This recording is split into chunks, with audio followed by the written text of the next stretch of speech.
From Interior Alaska's most trusted news source, this is the Fbx Evening News. Good evening, Fairbanks, and thanks for joining us on this Wednesday. Our top story tonight: sentencing for a 58-year-old convicted killer got underway this afternoon in Fairbanks Superior Court, but the real issue centered around whether or not Judge Bethany Harbison would accept a plea deal on reduced charges for Rick Allen, which carries a much lighter sentence, or not.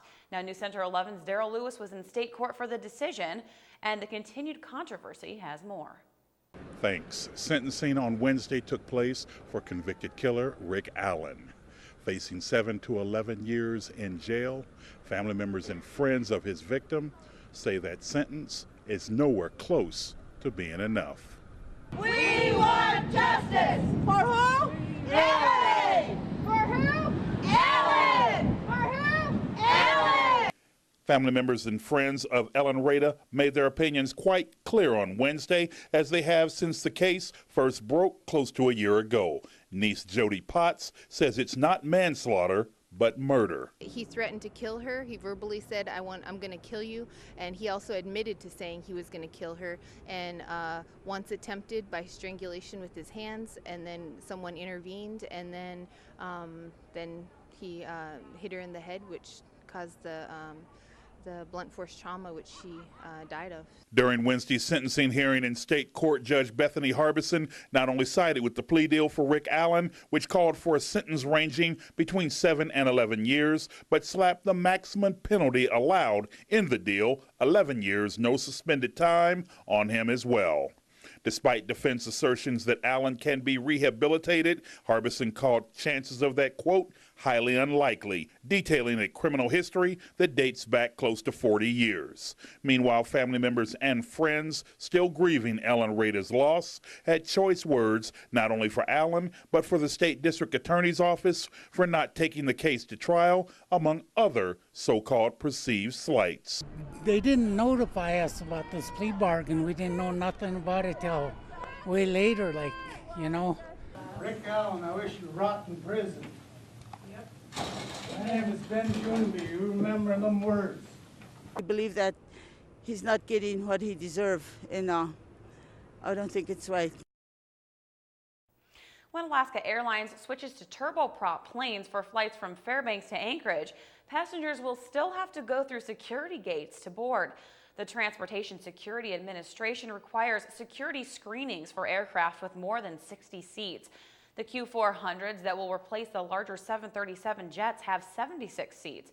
The airline recently announced that it plans to replace most of the jets it flies between Fairbanks and Anchorage with 3 turboprop planes that will begin next March, freeing up the jets to be used for when new routes between Anchorage and the lower 48 begin. Alaska Senator Lisa Murkowski says she now supports gay marriage, becoming the 3rd Senate Republican to do so. Murkowski says she believes same-sex marriage will encourage family values. She says she supports the right of all Americans to marry the person they love. Murkowski previously said she was evolving on the issue. She announced her decision on her website today. All right, well, when we come back, the Midnight Sun Run is coming up, and we'll have all you need to know. Also, physical fitness at Eielson Air Force Base is our military report. Those stories are next, so stay with us. And welcome back to the Fairbanks Evening News. The University of Alaska Fairbanks has been pledged $1 million from a mining company for an engineering endowment. Sumitomo Pogo Mine has pledged the gift over 3 years from the years 2014 to 2016. It will provide research funding for as many as 4 graduate students a year to explore long-term projects. It's an extension of a previous $1 million pledge that was made in 2011. That same year, Kinross Fort Knox pledged nearly $1 million over 3 years to the program. Pogo Mine is located 28 miles northeast of Delta Junction, and Fort Knox is about 25 miles northeast of Fairbanks. As we told you earlier in the week, the start to the Fairbanks tourism season came late due to snow, as we all know, in mid-May. News Center 11's Monty Bowen has more in this report. It was a slow start to the tourist season in Fairbanks, but local officials say it's now getting back to normal and expected to be better than last year's. One well-known local business is the trip offered by the Riverboat Discovery. The sternwheeler offers people a ride on the Chena and Tanana rivers on what was used in the early days of Fairbanks. Since 1950, the Binkley family has operated riverboat tours in Fairbanks and has third and fourth generation captains at the helm.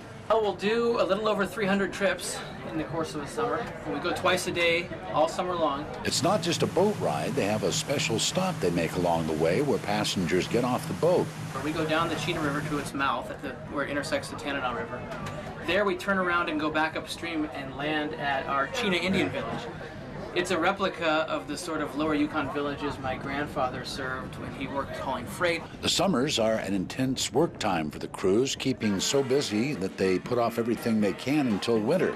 We put off as much repair and maintenance as we can. We'll do upgrades to the boats or the video and audio systems. We'll do our hiring, office stuff, contract things, buying merchandise, training, all of those sort of daily business activities. We just put them off to the wintertime, and we take some time off too. Because of the interior's weather, they have to make their living in a short period of time, just like the business owner in Skagway, who operates from May to September. Yeah, well, we have a boat tour, and 8 months out of the year the river's frozen, so we're the same way. We've got, as we always say, 4 months to make money and 8 months to spend money, and so we take the winters and we plan and get ready for the next year and all of those things, but no, we totally shut down. Monty Bowen, News Center 11. It's that time of year again when everyone is gearing up for the annual Midnight Sun Run. We have more now in what's happening at Pioneer Park. Hello, welcome back to another edition of What's Happening at Pioneer Park. Now, this week is the Midnight Sun Run, and everybody is gearing up for that. It is a fun time for all. Let's go talk to this year's director, Susan, to see what we can expect with all the fun. Come on. Hi, Susan. Hi. So tell me a little bit about what we can expect this year at the Midnight Sun Run. Well, of course, the race is on Saturday at 10 p.m. at UAF. So tell me a little bit about, I know there's a lot of things this year that are different than previous years. Well, first of all, the United Way is no longer organizing the race. Fairbanks Resource Agency is. I know that we kind of walk the route and it's not the same as last year. The only change to the route is the finish line. We decided to take them to the right of the Civic Center rather than to the left. That gives us more room for the runner services that night. What about registration? When is the last time people can register and sign up? Well, I'd like to encourage them to register this week at Team Cutters or on active.com because that makes my life much easier. But if they absolutely cannot decide until race day, then we have registration from 4 to 9 p.m. on race day. What's your favorite part about the race? Do you like looking for the costumes and stuff like that? I think it's a great thing that people do. It gives them the opportunity to be creative. This year we're actually giving them categories to follow rather than just having it be a smorgasbord. Free for all. Yes, and we've got some great prizes. We're actually going to have the costume contest ceremony here at midnight on race day. Great, well thank you so much, Susan. We will see you at the finish line. All right, thanks. Today's vendor spotlight is Fairbanks Arts Association, supporting and promoting arts in interior Alaska. Before we go, we do have our weekly trivia question, and it is, drumroll please, who were the winners of last year's Midnight Sun Run, both male and female? Go to webcenter11.com and enter for your chance to win some really great prizes in the park.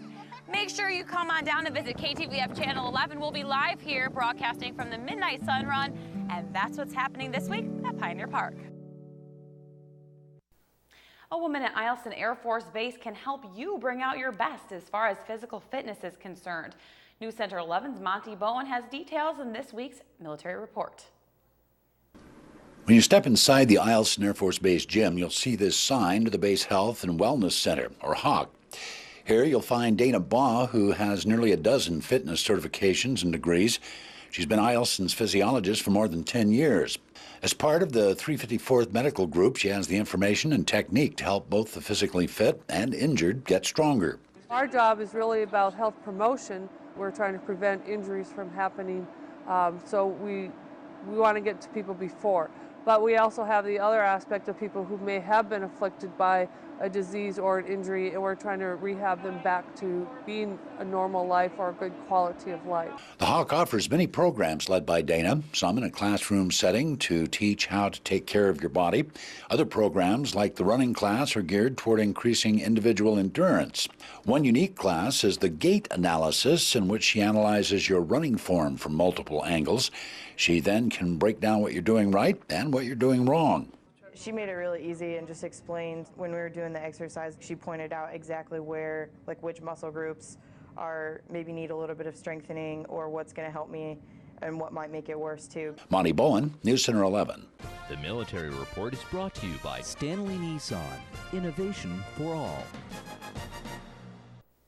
I wonder if us at KTVF Channel 11 could do that workout. We'll have to try it.